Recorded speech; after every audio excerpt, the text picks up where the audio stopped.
MLB trade deadline is done. I've already talked about the American League. Let's talk about the National League. Welcome back to Good Sports for You, where we are talking about good sports for you. And like I said, today I'm going to be grading each National League team's grade deadline with a letter grade. Pretty simple, A+ through F. I've already done the American League. It's time to move on to the National League. But before we do, I want to remind you to like, comment, and subscribe. I appreciate it so much. So we're going to actually start off in the West, changing it up today. Oh, and by the way, what I view as the cutoff for the trade deadline is going to be the Conley Early Curtis Mead trade. So everything, including that trade and after, is what I view as the trade deadline season. But to start off, it's going to be the Arizona Diamondbacks. I'm giving them a D-. Just what a dud of a trade deadline, honestly. They made a singular move, and they was getting Lars Nootbaar from the Cardinals in exchange for two prospects who are now in the Cardinals' top 30. Yes, Lars Nootbaar does have an extra year of team control, which I do like in case you feel that this isn't quite the team right now. However, there were other issues that needed to be fixed. You needed a first base or a DH bat, quite frankly, and also you could have used some other starting pitchers when you've been dealing with so many injuries. Lars Nootbaar is a good player, but he doesn't move the needle whatsoever for a team that is in playoff contention right now that could easily be making a push for a wild card spot and would be hoping to advance. Our next team is the Los Angeles Dodgers. I'm giving them an A. Just a very good trade deadline for them. A couple of the smaller moves first. They got Ben Rotvet, a backup catcher who they have experience with. He was on the team last year. He has a ton of team control. Got him from the Mets in exchange for a pitcher who's basically a rookie, but basically a prospect. A ton of team control with a 7.71 ERA.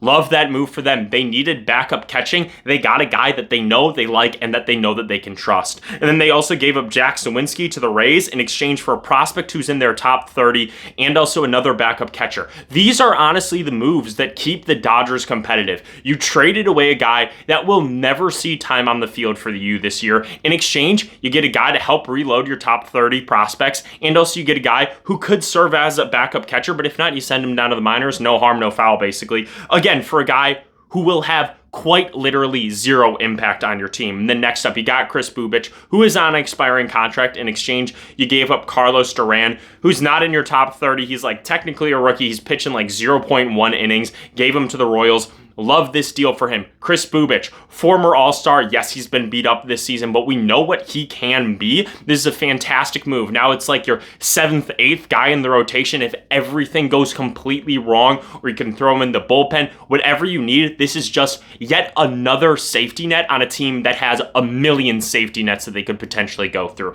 And then finally, obviously, we have the big trade, them getting Tarik Skubal in exchange for 3 prospects. This is the reason that they have such a high grade, because you didn't give up a lot. You gave up Zaire Hope, who, yes, he is a good prospect. Yes, he is in the top 25 in all of baseball. That's okay, whatever. You gave up River Ryan, who's a 28-year-old in AAA, but still somehow a top 100 prospect who hasn't been utilized for the Dodgers despite their injury troubles in the rotation. And then also you gave up Brady Smith, who's also in the Tigers' top 30, top 15 prospects even. This is absolutely fantastic deal. This is not your A+ package. You were able to hold on to your top end prospects. You gave up a couple of guys who, yeah, Zaire Hope could definitely make an impact down the line. River Ryan will not be making an impact this year, next season, even honestly, with the Dodgers. In exchange, you get one of, if not the best pitcher in all of baseball, back-to-back Cy Young winners. Now he's going to be potentially your ace. He could even be your 2 or even your 3, which is insane to say. Like, who's going to get the ball for you game 1 in the playoffs? Is it going to be Yamamoto? Is it going to be Skubal? Could it potentially be Ohtani? You still have Snell. You still have Glasnow. You still have Emmett Sheehan. Like, you still have Justin Robleski, who is an all-star this season. 7 players that I just listed who are all legit starters, 6 of whom are going to be all-stars or all-star caliber pitchers. And like I said, and then you added Kris Bubic on top of that.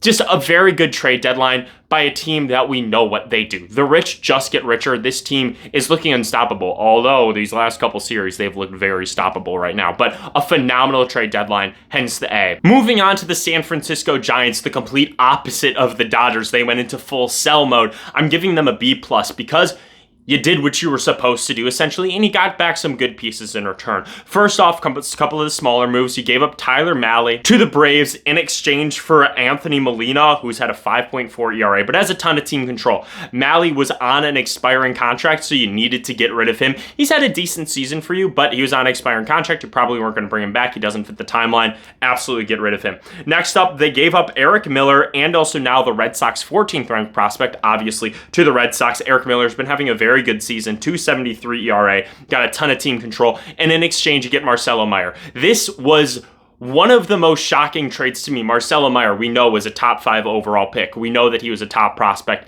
He hasn't panned out on the MLB level quite yet due to injuries, whatever it may be. He just hasn't worked out. If the Giants can find 85% of what Marcelo Meyer was supposed to be, that is an all-star caliber player. If they can find 100% of what he's going to be, that is an MVP caliber player. He was that good of a prospect. He was that good of a guy being drafted out of high school. He's still young. He still obviously has a ton of team control. So you gave up a couple of pieces that could be helpful later down the line, but in exchange you got extremely high upside and honestly a pretty low risk for right now. And then finally, we're moving on to a couple of their bigger moves. They gave up Robbie Ray, who was on an expiring contract, to the Padres in exchange for 2 prospects who are going to be in your top 30. Yeah, again, this is another guy. Robbie Ray was on an expiring contract. You needed to get rid of him. You were able to restock your prospect list. That's 100% what you needed to do. And then the final move was obviously getting rid of Luis Arraez to the Phillies and also Caleb Killian, who's a rookie, but he has a lot of experience, but he's still under a rookie contract technically. And also in exchange, you were able to get now your 7th ranked prospect and another unranked prospect who's a 23-year-old and high A and A ball.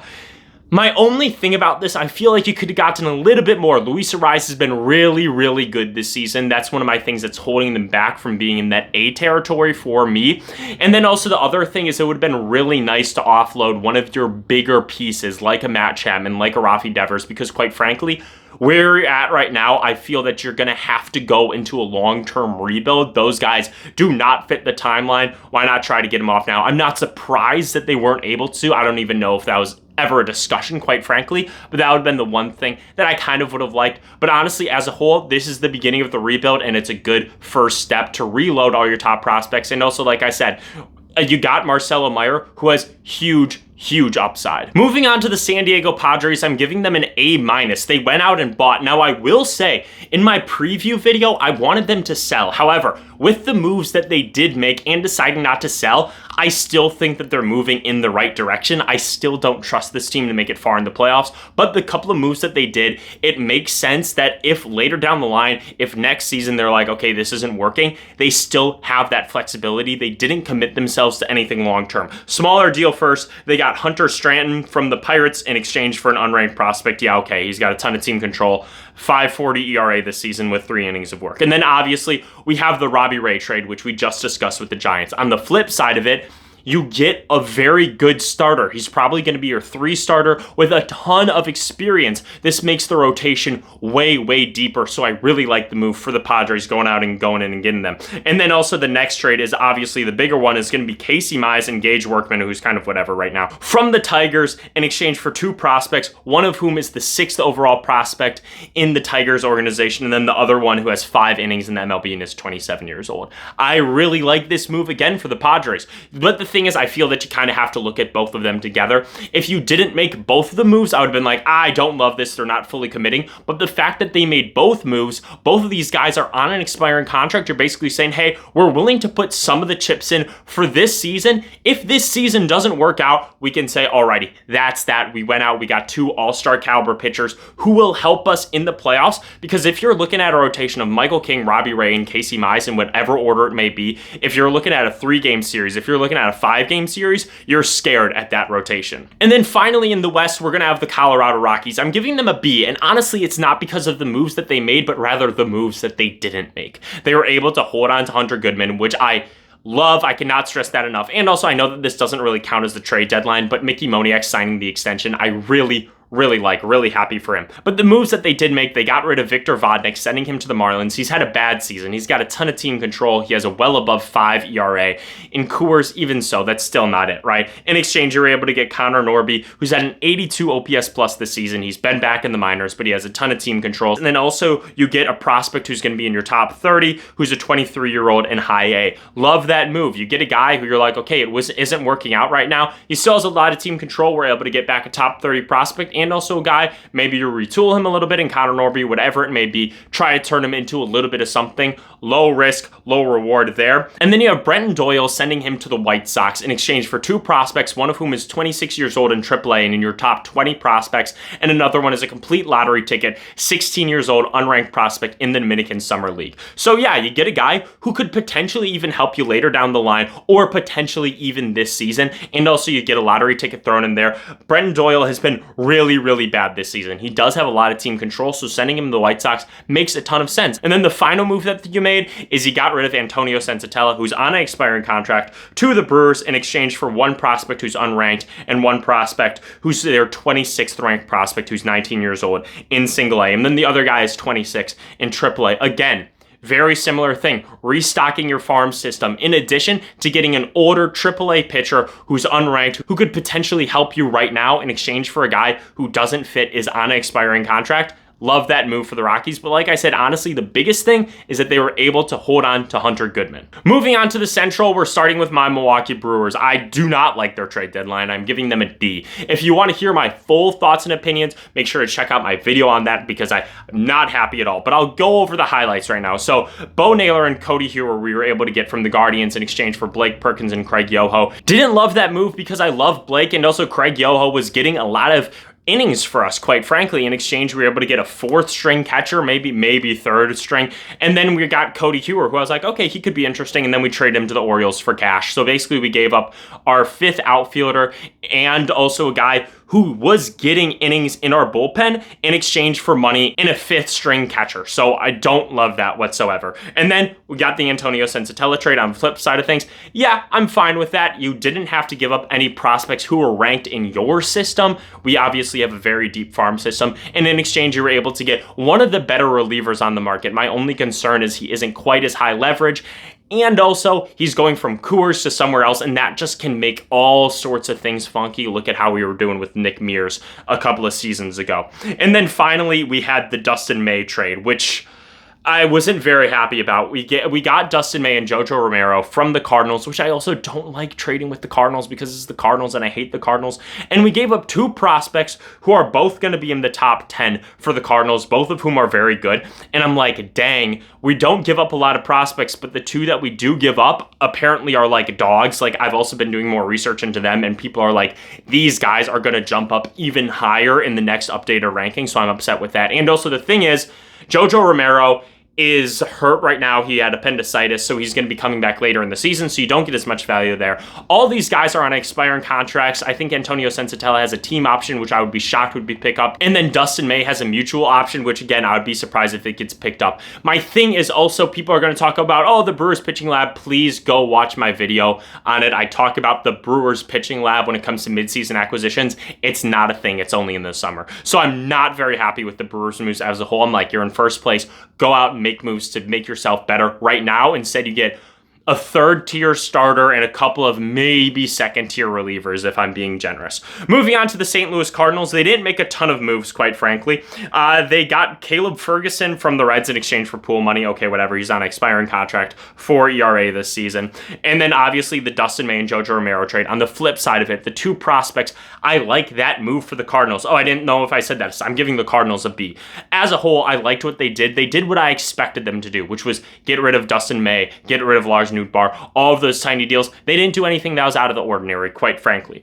But like I said, with this Dustin May, Jojo Romero deal, you got 2 guys, one of whom is now your 4th-ranked prospect and the other one who's your 10th-ranked prospect, Josiah Ragsdale, and I've been hearing a lot of really good stuff about him. He should jump up soon. So like those moves, You rebuilt your farm system with guys that could help you, probably not this year, maybe next year, maybe even the year after that when you're going to be looking to competing against the Brewers. I think that's going to come back and haunt them.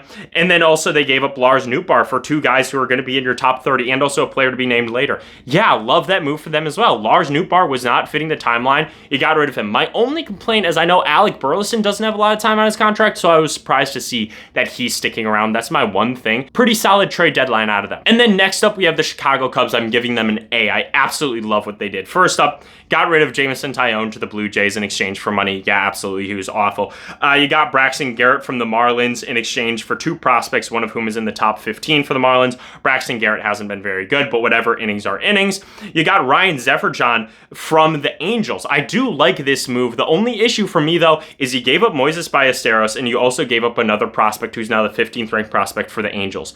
That seems like a pretty high price to pay for a reliever who's good, but not like excellent. Moises Ballesteros obviously has a ton of team control and he can hit for sure. That's definitely going to help the Angels rebuild. But at the end of the day, you got better with a reliever that's going to help you right now. And then the next two moves, which I view as the biggest ones, was getting Clay Holmes and Tyrone Taylor, both of whom on expiring contracts, in exchange for now the Mets' number one prospect, who's a top 100 prospect, the 63rd ranked prospect.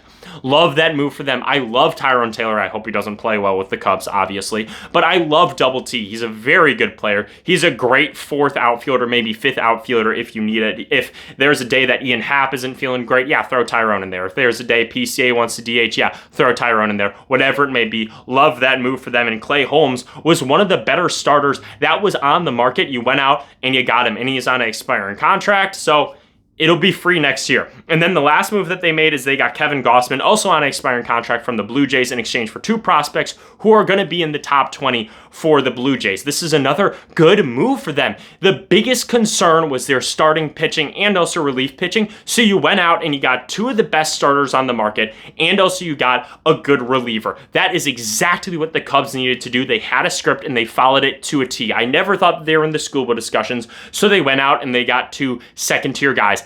Absolutely love what they did during this trade deadline. It's a fantastic move. My only little concern is Moises Ballesteros seems like a steep price tag for Ryan Zefferjon. That's my only thing. But aside from that, if that's my only complaint, that's a great trade deadline. A easily. Next up is the Pittsburgh Pirates, and they got busy. I'm giving them a B-. So first off, they gave up Jose Urquidy to the White Sox in exchange for an unranked prospect. They got Jonathan Rodriguez from the Guardians in exchange for cash. Okay, whatever. He's been awful this season. 75 OPS plus, lots of control. He was a minor league piece, basically. Camilo Duval is kind of one of their bigger first trades, right?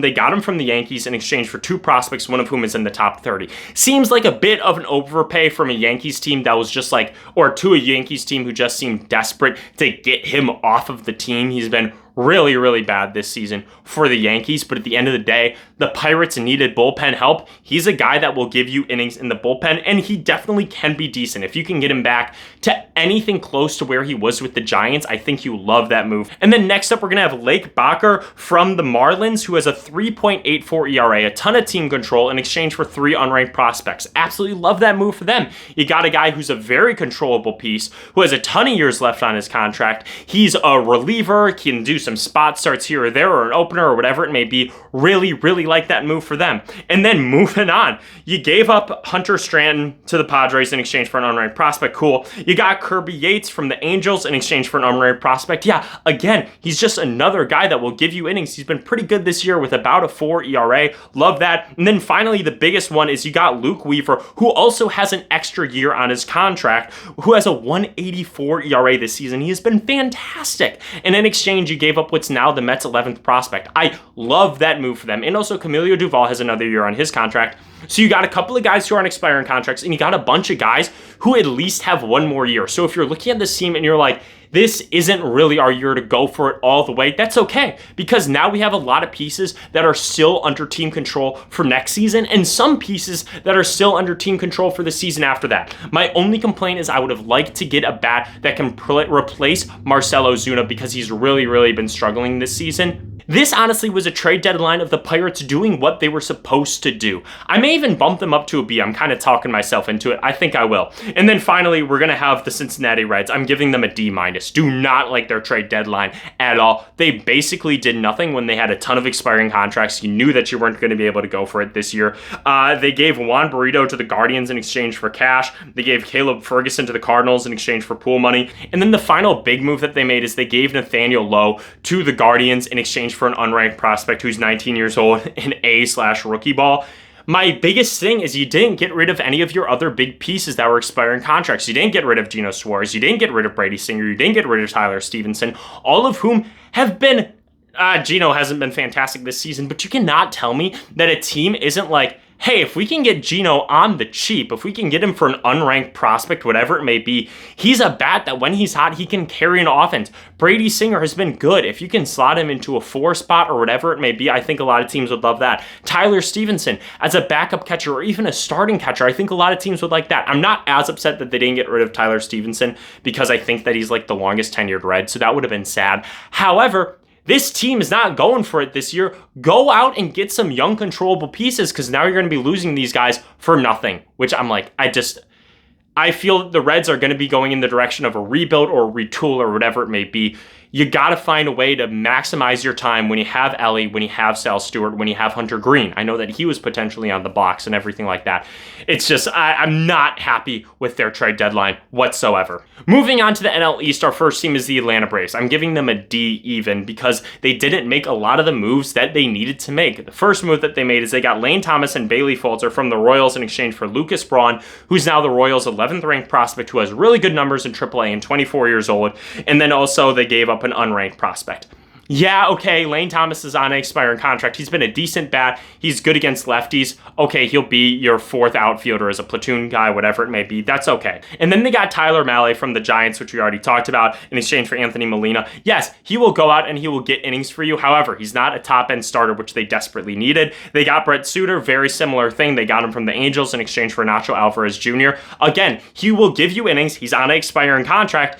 However, he's not going to give you the innings that you really, really need right now. And then they gave up Eli White to the Red Sox in exchange for now their 26th ranked prospect, which I don't really understand because he's been having a really good season and has been already making contributions to the Red Sox. So I'm like, why not hold on to a piece that right now is getting MLB at bats and also can do some other stuff for you? And then you got Joey Bart, who they gave up to the White Sox in exchange for an unranked prospect, which I actually really do not like for them because their catching position between Sean Murphy being hurt and then Drake Baldwin can't catch every single day. It's like they needed some consistency, which I guess if you're like, yeah, Sean Murphy's coming back, like I guess I get that. However, there were a couple of big time things that needed addressing that weren't addressed. You need another top-end starter. You got Chris Sale and basically a bunch of 4 or 5 starters, quite frankly. I don't feel comfortable with any of the other guys starting game 2 or even game 3, quite frankly. And then also the left side of your infield's really struggled between the shortstop position and Austin Riley at third. Obviously, Austin Riley is probably going to be there to stay because of his contract, but at shortstop, try to make an upgrade, anything. I'm trying to think of like what shortstops are available, but I'm just like, they had needs that needed to be addressed and they just simply weren't. And then moving on to the Miami Marlins, I'm giving them a C-. A couple of the moves we've already talked about, obviously. It's going to be Lake Backer to the Pirates in exchange for 3 unranked prospects. Yeah, sure, whatever. Reese Hines to the Orioles in exchange for cash. Again, sure, whatever. Victor Vodnik to the Marlins from the Rockies, obviously, in exchange for Connor Norby, and also a prospect who's now the top 30 prospect in the Rockies organization, Braxton Garrett to the Cubs in exchange for 2 prospects, one of whom is now in your top 15 prospects. I like that move for them. All of those moves, I'd be like, yeah, okay, whatever, B-, B, whatever it may be, kind of doing what you need to do. Then you had the Liam Hicks trade to the Rays. You got back a lot of prospects, 3 of whom are all in your top 30 prospects, 1 of whom is in your top 10. It doesn't make a ton of sense to me because Liam Hicks was a very good, controllable piece. He has a ton of team control still, obviously, right now, and he's been so fantastic for you. Why not build on him right now when you have Xavier Edwards, when you have Otto Lopez, when you have Kyle Sowers, when you have Liam Hicks? That's a great, 4 bats in your lineup. You can build off of that, and now you're trading him away in exchange, like I said, for a bunch of prospects, which is fine. I just don't like that direction. It seems like that's just a weird kind of sell move, but then you didn't sell and you didn't really buy, so I'm like, what is going on with the Marlins? Hence the C-. And then moving on to the New York Mets, I'm giving them a B+ because they did what they were supposed to do and got some good trades out of the way. They sold a lot of their expiring contracts, so let's run through them really quick. AJ Minter to the Twins in exchange for 2 prospects, one of whom is in your top 30, the other one who I feel is just outside, and Billy Amick, shout out my GOAT from Tennessee. Next up, you got Oscar Branzaban to the White Sox in exchange for 2 prospects, one of whom is unranked, one of whom is their 20th ranked prospect. AJ Minter was on an expiring contract. Branzaban has a lot of team control still. I feel like you could have gotten a little bit more for him because he's been very good. We already talked about Ben Rotvet to the Dodgers in exchange for basically an unranked prospect / rookie, has a ton of team control. Brooks Raley to the Phillies. We haven't talked about this yet, though. You were able to get 2 prospects, one of whom is in your top 30, one of whom is unranked. Yes, again, expiring contract. Need to get it done. Brooks Raley has been fantastic this season. Luke Weaver to the Pirates in exchange for 1 prospect, who's your 11th ranked prospect. The only thing about him is I wish he could have gotten a little bit more because he still has an extra year on that contract. And then you have Freddie Peralta to the Rays in exchange for 3 prospects, all of whom are going to be in your top 20. I really like that move for them. Freddie has been really bad this season. You were able to offload him and the rest of the money that you owed him. You probably weren't going to re-sign him. In exchange, you got 3 top 30 prospects, even top 20 prospects in your system, completely upgrading their farm system right now. And then the final move is going to be the Clay Holmes, Tyrone Taylor in exchange for your new number 1 prospect. I like all of those moves except for maybe the Branzaban deal. But you know, at the end of the day, you were like looking at the team and you're like, this is not working. This is not working at all. You were able to completely reload the farm system. And honestly, come next year, if you're in the middle of the season, if you're at the trade deadline right now, and you look at everyone that you have in your farm system and you say, hey, we're in the contention for a wild card, we're in the contention for the division right now, you can offload all of those prospects that you just got in exchange for more pieces that'll be free agents next year. Just keep the cycle going, but it's a way for them to stay competitive for the seasons to come while also completely reloading their farm system. I mean, let's go through it. Clay Holmes, you got a new number 1 prospect who's in your top 30, obviously. For Freddie Peralta, you got 3 more prospects who are in your top 30. And then in exchange for Luke Weaver, you got 1 more prospect who's in your top 30, the 11th ranked prospect. For Brooks Raley, you were able to get 1 more who's in your top 30. For Branzaban, you were able to get 1 prospect in your top 30. For AJ Minter, you were able to get 1 prospect in your top 30. That's 8 new prospects in your top 30. That is a complete reload of the farm system. So I really like what they did. My only complaint is, like I said, Branzaban, I feel like you could have gotten a little bit more, and same with Luke Weaver, I would have liked a little bit more. And then moving on to the Washington Nationals, I'm giving them a B. The first move that they made, the first trade, like I said, that I view as the start of the trade deadline was the Curtis Mead for Conley early move. I like this move for them more than I do for the Red Sox. They gave up Curtis Mead, who I kind of feel like was a flash in the pan. He still has a lot of team control left. In exchange, you were able to get Conley early, who's a rookie starter. And yes, I know that the optics don't love him and everything like that. I understand that. However, at the end of the day, you get a guy who right now in the MLB has been good. And obviously he has a ton of team control because he's just a rookie. So I like that move for them. Next move, small move, Christian Franklin to the Orioles in exchange for Joe Glassie. Okay, whatever. Both of those guys are like not even in the bigs right now. And then next up, you have Foster Griffin going to the Guardians in exchange for 3 prospects, one of whom is going to be in your top 30. I like this move for them because they were able to get rid of Foster Griffin. I don't like this move for them because I feel like you could have gotten a little bit more ranked prospects. I know you got 1 in your top 30. That doesn't seem like enough for me for a guy who is an all-star caliber pitcher this season. Not even an all-star caliber. He was an all-star this season. Obviously, he's on an expiring contract, so it's not going to help you as much, but like that's a move that I feel like you needed to capitalize on just a little bit more. And then the final move is you gave up Luis Garcia Jr., who's been awesome for you this season, to the Yankees. He does have an extra year of team control in exchange for 3 prospects, all of whom are in your top 30, all pitching prospects, and also Jake Bird, who's been bad this season. But at the end of the day, you need some relief help because the Nationals bullpen has been so awful. And then our final team is going to be the Philadelphia Phillies. I'm giving them a B. A couple of the smaller moves first is you gave Nolan Hoffman to the Royals in exchange for an unranked prospect. Nolan Hoffman has a ton of team control, whatever. He's had 5 innings in his career. Colby Thomas from the A's in exchange for Seth Johnson, who has a ton of team control and over a 7 ERA. Now the big moves is obviously the Brooks Raley deal, which we already talked about on the Mets perspective. They gave up 2 prospects, one of whom is going to be in the Mets top 30. Brooks Raley is a good reliever who's on an expiring contract. The Phillies, it feels like, always need bullpen help, so you added one of the better relievers that were on the market. And then finally, we have the Luis Arraez trade from the Giants. In exchange, you gave up a 7th ranked prospect and an unranked prospect. And you also got Caleb Killian in exchange, right? I like this move in a vacuum because Luis Arraez is a good baseball player, and adding another good baseball player to the team is something that you always need. I already like the way that they're using Luis Arraez more so like later in the lineup than other teams do, with like putting him lead off, because, you know, all the advanced stats and stuff are like, hey, he hits runners across, right? Which makes sense to have him like the cleanup spot or something like that. That makes 100% sense.